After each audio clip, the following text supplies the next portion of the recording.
بسم اللہ الرحمن الرحیم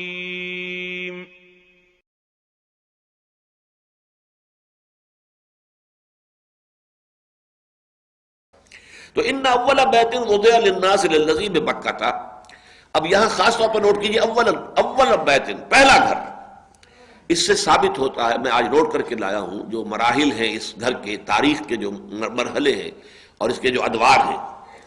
تعمیر اول اس گھر کی حضرت آدم علیہ السلام نے کی. ظاہر بات ہے کیسے ممکن ہے، وہ اللہ کے نبی تھے، اور اللہ کا نبی ہو اور اپنے اللہ کی بندگی اور عبادت کے لیے وہ کوئی گھر نہ بنائے، کوئی جگہ نہ بنائے، کوئی معین نہ کرے. تو پہلی تعمیر ہوئی ہے حضرت آدم کے ہاتھوں، اور یہ کہ وہ طوفان نوح تک وہ تعمیر برقرار رہی. طوفان نوح کے وقت جو ہے وہ مسمار ہو گیا، بہہ گیا، سارا جو بھی اس کا اوپر کا میٹیریل ہے وہ بہہ گیا. صرف یہ کہ وہ جو بنیادیں زمین کے اندر تھی، زیر زمین، وہ باقی رہ گئی. ظاہر بات ہے سیلاب میں وہ تو نہیں ختم ہوتی، اوپر کی عمارت جو تعمیر تھی وہ ساری بہہ گئی.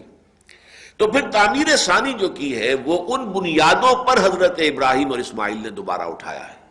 چنانچہ بہت معنی خیز ہے جو ہم سورہ بقرہ میں پڑھ چکے ہیں الفاظ، کہ جب وہ اذ یرفع ابراہیم القواعد من البیت و اسماعیل، جبکہ ابراہیم اور اسماعیل ہمارے گھر کی بنیادوں کو اٹھا رہے تھے. قواعد من البیت، قواعد تو موجود تھے لیکن اس کے اندر اب تعمیر اوپر کر رہے تھے، تو گویا کہ قواعد جو ہے اس کی جو فاؤنڈیشنز ہیں وہ پہلے سے موجود تھی. یہی سورہ حج میں آیا اذ بوأنا لابراہیم مکان البیت، جبکہ ہم نے معین کر دیا، ابراہیم کو بتا دیا کہ یہ ہے وہ جگہ، دیکھو یہاں پر وہ بنیادیں موجود ہیں، اس کے اوپر ہمارے گھر کی تعمیر کرو. تو یہ یعنی یوں سمجھیے کہ معمار ثانی جو ہے کعبے کے وہ حضرت ابراہیم علیہ السلام.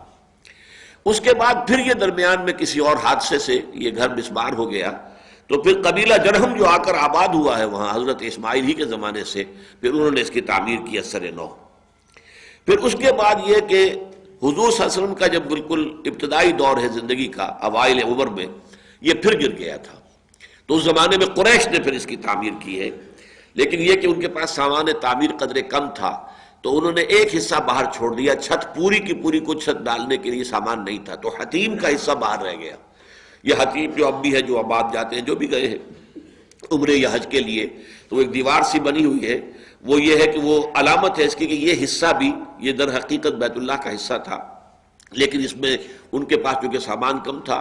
اسی طرح دروازے دو ہوتے تھے، ایک داخل ہونے کا اور ایک نکلنے کا.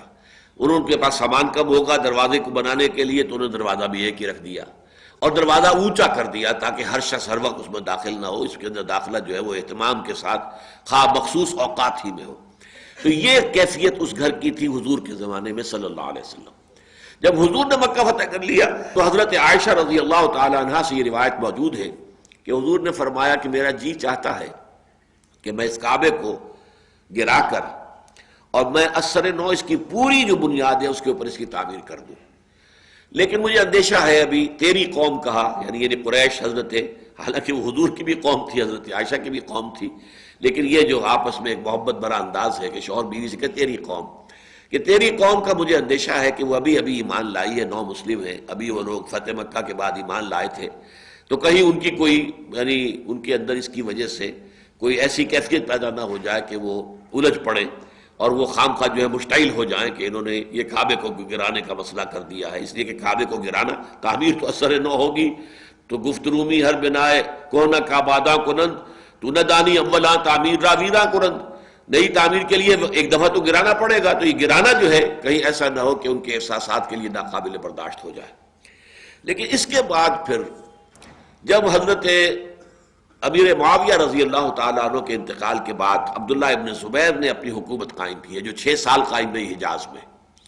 تو عبداللہ ابن زبیر نے رضی اللہ تعالیٰ عنہ، حضرت عائشہ چونکہ ان کی خالہ ہیں، تو خالہ سے جو روایت آئی ہوئی تھی اس کے پیش نظر انہوں نے گرایا بیت اللہ کو اور پوری عمارت کے اوپر، پوری بنیاد کے اوپر عمارت کھڑی کر دی.